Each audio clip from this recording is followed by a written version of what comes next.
ইমাম আহমদ ইবনে হাম্বল রাহিমাহুল্লাহ ছিলেন 10 লক্ষ হাদিসের হাফেজ, এরপরেও জনগণ মেনে নেয়নি। তার পায়ে রশি দিয়ে যেমন কুকুর মারা গেলে রাস্তায় মানুষ টেনে নিয়ে বাইরে ফেলে দিয়ে আসে, ইমাম আহমদ ইবনে হাম্বল তার যুগে নয়, এখন পর্যন্ত যত মানুষ এসেছে হাদিস শাস্ত্রে সবার চেয়ে বড় পণ্ডিত, এরপরেও জাতি তাকে মেনে নেয়নি, সমাজ তাকে মেনে নেয়নি। তার পায়ে রশি দিয়ে রাস্তায় টানা হতো, তাকে পিটানো হতো। ইমাম আহমদ ইবনে হাম্বলের মতো মানুষ জাতির কাছে সম্মান পেলেন না।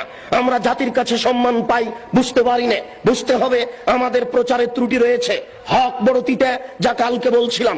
জাতি কেন সম্মান করে, জাতি কেন মূল্যায়ন করে? কই কেউ তো ইট মারে না, ঢেল মারে না, পাটকেল মারে না, সম্মান সহকারে খেতে দেয়।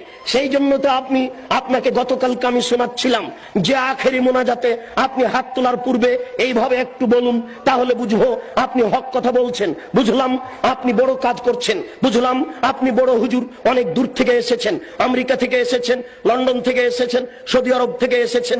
আপনি টুঙ্গির আখেরি মোনাজাতে অংশগ্রহণ করবেন, 1 ঘন্টা আপনি মোনাজাতে থাকবেন। সারা পৃথিবীতে মানুষ টিভি চ্যানেলে আপনার মোনাজাতে অংশগ্রহণ করবে। সেই টুঙ্গি থেকে নিয়ে মতিঝিল পর্যন্ত মানুষ একাকার হয়ে আপনার মোনাজাতে অংশগ্রহণ করবে। দেশের নেতা নেত্রী এই মোনাজাতে অংশগ্রহণ করবে। হুজুর আপনি একটু হক কথা বলুন না, আপনি বলুন। আল্লাহর নবী বলেছেন লা ইয়াফলাহু কওমুন ওয়াল্লাহু আমরাহুম ইমরাতান, ওই জাতি কোনোদিন পরিত্রাণ পেতে পারে না যে জাতি নারীকে করেছে নেত্রী। ওই জাতি কোনোদিন পরিত্রাণ পেতে পারে না যে নারীকে করেছে নেত্রী। ওই জাতি কোনোদিন পরিত্রাণ পেতে পারে না যে জাতি নারীকে করেছে নেত্রী।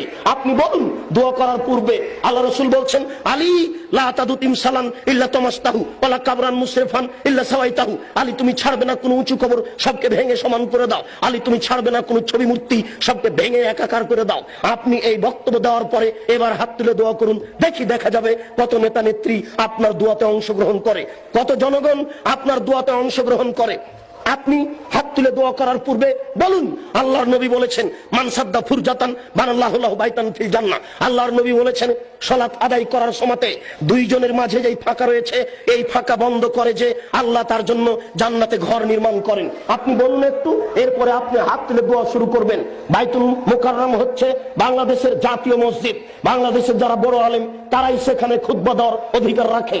বাংলাদেশের 3 কোটি আহলে হাদিসের আমির হচ্ছেন মুহতারাম আমিরে জামাত ডক্টর আসাদুল্লাহ গালিব, 5 ভাষার সমমানের পণ্ডিত। কই আজ পর্যন্ত আমরা দেখলাম না যে বাইতুল মুকাররমে তিনি খুতবা দিতে পারছেন। কোথায় হক রয়েছে? কে হকের কথা বলবে?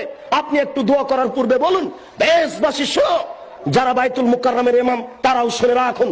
আল্লাহর নবী বলেছেন মান সাদ্দা ফুরজাতান বানাল্লাহু লাহু বাইতান ফিল জান্নাহ, যেই ব্যক্তি দুইজনের মাঝের ফাঁকা বন্ধ করবে তার